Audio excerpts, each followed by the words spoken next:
السلام علیکم ناظرین، آپ دیکھ رہے ہیں اردو پوائنٹ. میں ہوں آپ کا میزبان فاروق شہباز وڑائچ. یوم پاکستان ہر طرف منایا جا رہا ہے، پریڈ بھی ہے اور پوری پاکستان کی جو عوام ہے وہ اس ٹائم اسے سیلیبریٹ کر رہے ہیں، اس یوم پاکستان کو. ہم موجود ہیں اس وقت تحریک پاکستان جو چلی تھی، جس کے نتیجے میں یہ پاکستان حاصل ہوا، اس کے سرگرم رکن اور سابق وائس چانسلر پنجاب یونیورسٹی اور وائس چیئرمین نظریہ پاکستان ٹرسٹ ڈاکٹر رفیق احمد صاحب ہمارے ساتھ موجود ہیں. پاکستان یوتھ کمیونٹی کے جو لوگ ہیں انہوں نے یہ آج ایک سٹنگ رکھی ہے جس کا مقصد یہ ہے کہ پاکستان کیسے بنا، پاکستان بنتے وقت جو حالات تھے، قائد اعظم جو فادر آف دی نیشن ہیں انہوں نے کس طرح سے یہ ایکٹیویٹی جنریٹ کی اور کس طرح سے یہ خواب جو دیکھا تھا وہ اس کی تعبیر ملی.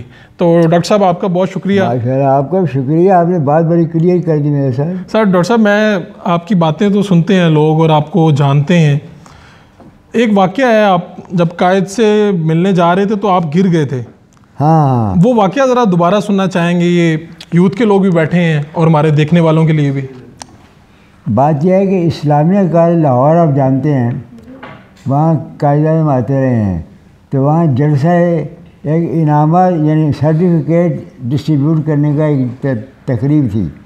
اس میں جو ہمارے اسٹوڈنٹس تھے اسلامی کالج کے، کوئی تقریباً 70-80 تھے، وہ پوری لائن بنا کر بیٹھے ہوئے تھے. ان میں سے ایک میں بھی تھا. تو وہ قائد اعظم سرٹیفکیٹ ہم تو تقریر کرتے تھے ان کے بارے میں. کالج میں وہ سرٹیفکیٹ دیے گیا کہ یہ بڑی اچھی تقریر کی ہے، ان کو پہلا انعام ملا، دوسرا کیا. میں بھی ان میں شامل تھا. تو باری باری ہماری باری آ رہی تھی. اسٹیج پر قائد اعظم بیٹھے تھے. اسٹیج بہت بھاری نہیں تھی، مسلمانوں کو پیسے نہیں ہوتے تھے، اسٹیج ہلکی پھلکی تھی. قائد اعظم بیٹھے تھے، سامنے ان کے ساتھ نواب ممدوح تھے، ایک دو اور لیڈران تھے. تو ہم آرام سے جناب چلتے تھے، بڑے ادب کے ساتھ جا کر سلام کیا اور سرٹیفکیٹ لیا اور نکل گئے. یہ ہمیں واقعہ جیسے عام طور پر ہوتا ہے. اچھا، میں اس زمانے میں اور لڑکے بھی تھے، میں ذرا بھاری تھا، بھاری بھرکم. تو ہماری اسٹیج جو تھی وہ بڑی فرسٹ کلاس کی اسٹیج نہیں تھی. اتنے پیسے مسلمانوں کے پاس نہیں ہوتے تھے کہ بڑھیا نہ کریں. وہ ہلکی پھلکی اسٹیج تھی اور لکڑی کے سیڑھیاں بنی ہوئی تھی. آپ اس پہ چڑھ کے جاتے تھے اور دھرم سے جب اسٹیج پر بیٹھتے تھے دھرم سے آواز آتی تھی. تو آپ چکر لگا کر قائد اعظم بیٹھے ہوئے ہیں اور مسکراہٹ کے ساتھ کر کے ہم واپس آتے. تو وہ یہ کہ میری جب باری آئی اوپر چڑھنے کی تو میرا وزن زیادہ تھا. وہ جو ہے سیڑھی وہ لڑک گئی اور میں تقریباً آدھا گر گیا، سارا نہیں گرا. میں نے اسٹیج کو پکڑ لیا تو بڑی جناب تالیاں بجیں، لیکن قائد اعظم نے سیریس منہ بنایا. اور جب میں ان کے پاس گیا انہوں نے مجھے دیا اور کہا کہ دیکھو لوگوں کی سیڑھیوں سے، انگریزی میں بات کی انہوں نے کہ ڈونٹ گیٹ وریڈ، کہ یہ لوگ کرتے ہیں ایسا، but you are on the wrong side, you are on the right side. اور تم جو باتیں میں نے انہوں نے یہ باتیں کی تھیں کہ لڑکوں تم شور مچاتے تو ہو، لیکن پاکستان کا مطالعہ کرو، ابھی سے اپنے آپ کو تیار کرو پاکستان کی خدمت کے لیے. پاکستان کی خدمت کے لیے یہ نہیں کرنا آپ نے کہ کوئی والنٹیئر بن جاؤ، بلکہ تعلیم حاصل کرو، ماہرین بنو، تاکہ پاکستان کو آگے لے جاؤ. تو لہذا وہ یہ کر رہے تھے، یہی باتیں کر رہے تھے بار بار. تو میری جب باری آئی تو کہنے کی بات یہ ہے کہ don't get worried about when you fall, only those people who fall they get up. یہ فکرہ بول رہا تھا. وہی بات آپ نے قائد اعظم کی باتیں اگر سنی ہوں، ان کے جو ان کے ریکارڈڈ میسیجز ہیں، جو تقریر کرنے والے، وہ بڑی آواز ان کی باریک اور پتلی اور بڑی پیرسنگ تھی. وہ کوئی دبی آواز نہیں تھی، بڑے زور سے بولتے تھے وہ کہ قائد اعظم کی یہ واقعہ جس کی بات کی. جی سر. ڈاکٹر صاحب، آپ آج کی جو نسل ہے اس کو وہاں پر لے گئے ہیں، اسی طرح لگ رہا ہے جیسے پاکستان بنتے ہوئے یہ لوگ دیکھ رہے ہیں. آپ وہ واقعہ بھی سنا دیں انہیں کہ وہ مفت انٹری کروائی تھی، قائد اعظم نے کہا تھا ان بوائز کو جانے دو. وہ واقعہ کیا تھا؟ جہاں آج کل وہ مینار پاکستان بنا ہوا ہے، جی جی، یہاں پہلے کوئی عمارت نہیں تھی، اس کے ارد گرد درخت تھے، اور جب کوئی جلسہ ہوتا تھا وہاں ٹینٹ لگ جاتے تھے. ٹھیک ہے. تو مسلم لیگ کا جو جلسہ تھا یہ سالانہ جلسہ تھا اور بڑی خلقت تھی لاہور کی. اس زمانے کے اخبارات تو کہتے ہیں 1,00,000-2 لاکھ تھی، اب جو بھی اس زمانے کے لوگوں نے لکھا ہے. تو وہ اس میں پھر یہ ہوتا تھا کہ وہ جب ہم جو ورکر تھے، جتنے اسٹوڈنٹ، وہ سارے ارد گرد کھڑے ہوئے تھے. کوئی ان کے گیٹس بنے ہوئے تھے، یعنی حفاظت کرنے کے لیے، لوگوں کو گائیڈ کرنے کے لیے یہ بات تھی۔ اس سلسلے میں یہ اس قسم کی ایک دو باتیں ہوئی تھیں کہ یعنی ایک جگہ پر انہوں نے دیکھا کہ لڑکے کو بڑے زور سے بول رہے ہیں، لوگوں کو آگے جانے سے روک رہے ہیں، تو لہٰذا انہوں نے ہمیں بلایا اور کہنے لگے کہ آگے جانے سے مت روکو، وہ آئے مجھے سننے کے لیے، تمہیں دیکھنے کے لیے، وائی آر اسٹاپنگ دیم۔ تو ہم میں سے ایک جو تھا اس نے ذرا زیادہ انگریزی بولتا تھا، میں تو زیادہ نہیں بولتا تھا، اس نے کہا کہ یہ شور مچاتے ہیں اس لیے ہم نے ایسا کیا۔ تو انہوں نے کہا کہ نہیں، لیٹ دیم گو۔ اور ان کے بعد ان کے اس فکر سے سارے ہاتھ میں بڑے جو تالیاں بجیں اور سب لڑکے جو آئے ہوئے تھے بڑی مطمئن مؤدب ہو گئے سارے ہاتھ میں۔ قائدان کے بارے میں یہ کہتے ہیں، یہ اور اس میں اضافہ کر دوں کہ جہاں وہ تقریر کرتے تھے عام طور پر، اس کے بارے میں جو سول اور ملٹری گیزٹ تھا اخبار، وہ کہتا تھا کہ when Quaid-e-Azam speaks there is pin drop silence, pin drop silence ہوتا ہے، سب جب یہ اس زمانے کے اخبارات کہتے تھے، مجھے یاد پڑتا ہے، یہ ہم نے دیکھا تھا، یہ وہ بات کرتے تھے کوئی گھبرا کے نہیں کرتے، جلدی کرتے تھے، اطمینان سے کرتے تھے اور بڑے اشاروں کے ساتھ کرتے تھے، اور وہ ایسا نہیں لگتا تھا کہ کوئی چیز یعنی یاد کر کے آئے ہوئے اور آنکھیں بند کر کے سنا رہے ہیں، گفتگو جیسی ہوتی ہے وہ کرتے ہیں۔ اور ان کے ساتھ میں تو خیر اپنی بات چھوڑیں، اور ان کے جلسوں میں بھی نوجوان جو آپ تھے، دوسرے عام لوگ، ان پڑھ لوگ تھے، وہ بھی ان کے ساتھ بڑی لبرٹی کیا کرتے تھے، اور وہ جواب دیتے تھے باقاعدہ۔ یہ نہیں ہے کہ یہ صحیح معنی میں پبلک لیڈر تھے۔ آج کل تو ایک مصیبت ہوتی ہے نا کہ بڑا آدمی آیا ہوا ہے تو آپ کو بڑا روکتے ہیں آگے، وہ بڑے مطلب پھر بڑی موومنٹ ہوتی تھی۔ تو قائد اعظم کے ساتھ یہ عام طور پر اس قسم کا ہوتا تھا، اسٹیج جو ہوتی تھی قائد اعظم درمیان میں بیٹھتے تھے اور بڑے بے باکانہ بیٹھتے تھے، بلکہ سب سے زیادہ جو تصاویر بھی اس زمانے کی ہیں، فوٹوز ہیں ہمارے اسلامیہ کالج جو ہے ریلوے روڈ کا، وہاں آپ گئے کہ نہیں گئے؟ سر وہاں پہ قائد اعظم بہت زیادہ آتے تھے، وہ اس لیے آتے تھے کہ لوگوں کو سینٹر تھا اسٹوڈنٹس کا، مسلمانوں کا سینٹر تھا لاہور کے اندر، جو باغات تھے یعنی مطلب وہ جو ایریا تھا وہاں مسلمان عام طور پر ہندو زیادہ شارمی گڑھ کی طرف جاتے تھے، اور جو کاریگر کس کے مسلمان تھے وہ بھاٹی گڑھ میں جاتے تھے۔ یہ لاہور ڈیوائڈ ہوا تھا۔ اچھا ڈاکٹر صاحب، میں آپ سے یہ پوچھنا چاہتا ہوں، آج کا جو پاکستان ہے اور وہ پاکستان جب بنا تھا، اس میں کتنا مختلف ہے؟ یہ لاہور شہر جو ہے وہ بہت پرانا شہر ہے، لو کے زمانے کا بنا ہوا ہے۔ یہ جو اس کی اگر ہسٹری کا پتہ کریں تو جو پہلے ہندو مہاراجے ہوتے تھے اس زمانے کا یہ لاہور تھا، اسے اسی لوہ پر لاہور کا نام بنا ہے، لوہ مہاراجے کا نام تھا۔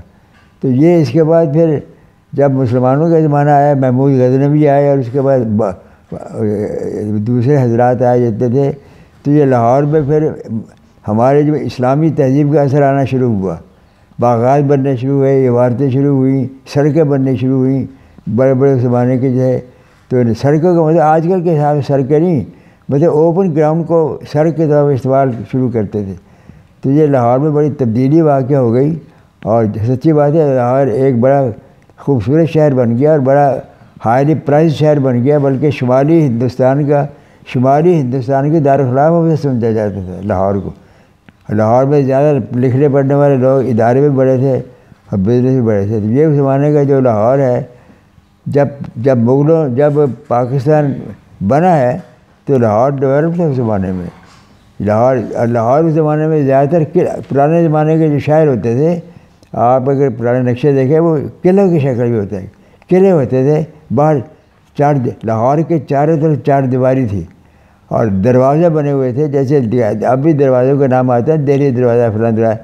دروازوں کا مطلب یہ ہے کہ باہر کے جو لوگ آتے تھے شہر کے اندر ویسے داخل نہیں ہو سکتے تھے، دروازوں کے ذریعے داخل ہوتے تھے، اپنے آپ کو نام دکھا کر کوتوال وغیرہ اس کے امن و امان کے خاطر یہ کرتے تھے۔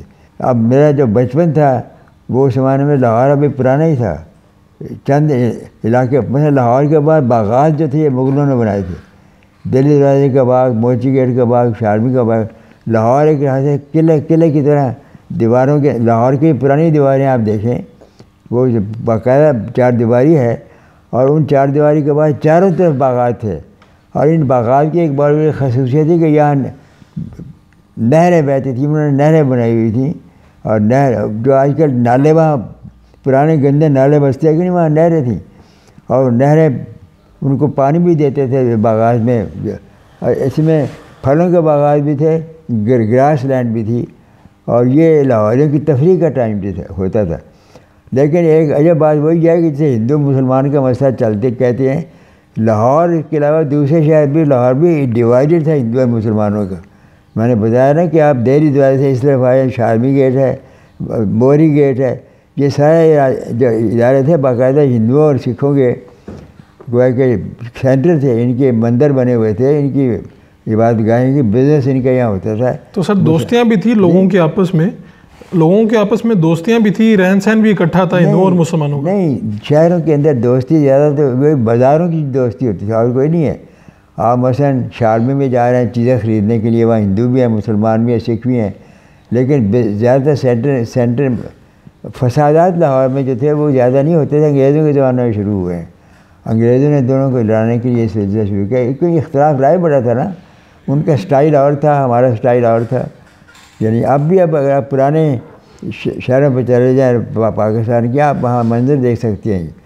تو یہ شالمی جو تھا وہ ان کا بہت بڑا بزنس سینٹر تھا، زیادہ تر مندر جیسے شالمی کے اندر تھے کہ سارے مساجد بھائی جو موچی گیٹ میں ہے، دہلی دروازے میں ہے، اور بھاٹی دروازے میں آپ بھی پرانی مساجد ہے۔ تو یہ ڈیوائیڈڈ تھے لاہور۔ ڈاکٹر صاحب آپ کا بڑا قیمتی وقت لیا، مجھے صرف ایک مختصر سا سوال میں آپ سے رکھوں گا آپ کے۔ جی ضرور سر پاکستان بنے 70 سال ہو گئے، اگر ہم اسے مختصراً کہیں ہم نے کیا کھویا اور کیا پایا؟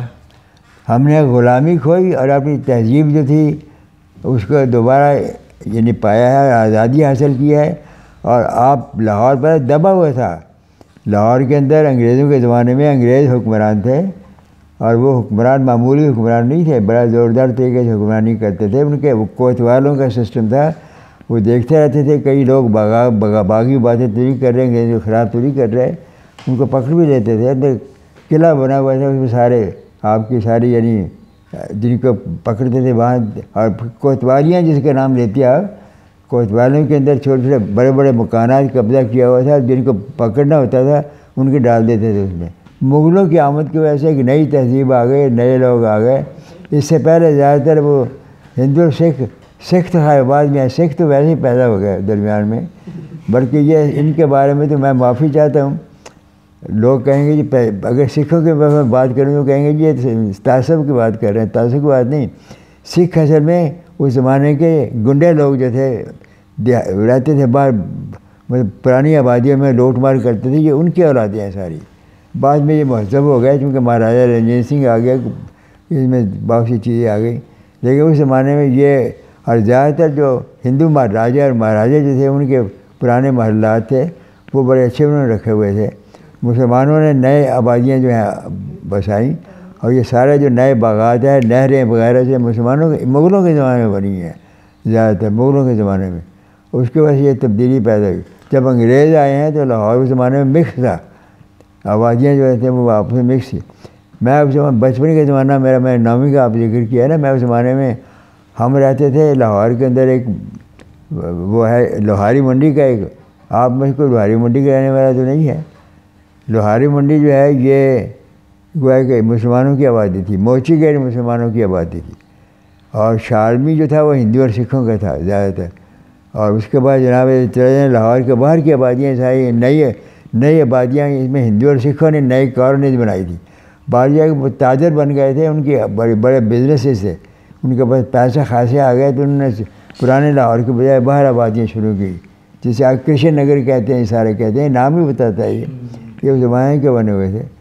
تو یہ آبادیاں اس طریقے سے بڑھتے چلی آئی۔ ڈاکٹر صاحب میں یہ آج کی نسل آپ کے سامنے بیٹھی ہے، پاکستان کی نسل کو آج یوتھ کو مخاطب کرتے ہوئے ایک پیغام کیا دیں گے؟ پاکستان کے یوتھ کو پیغام یہ دیں گے کہ نمبر ایک آپ کا جسم ہے، ایک آپ کا ذہن ہے، ایک آپ کا کلچر ہے۔ ان تمام چیزوں میں آپ کی اپنی بنیادیں جو ہیں اس کا بہت گہرا تعلق اسلامی تہذیب سے ہے۔ یعنی اس بات کو بعض لوگ کہتے ہوئے شرمانے کی بات نہیں ہے۔ ڈاکٹر رفیق احمد صاحب نے جو گفتگو کی آپ نے سنی، ان کا کہنا ہے کہ آج کی جو یوتھ ہے ان کو اپنی تہذیب اور اپنی تاریخ سے جڑے رہنا چاہیے، اور آج کا یہ جو دن ہے یوم پاکستان، یہ ہمیں یاد دلاتا ہے کہ ہمارے لوگوں نے، ہمارے بزرگوں نے کتنی قربانیوں کے بعد یہ وطن عزیز حاصل کیا. اپنے میزبان فاروق شہباز وڑائچ کو اجازت دیجیے. اللہ نے اس میں تھوڑا سا میں اضافہ کر دوں کہ آپ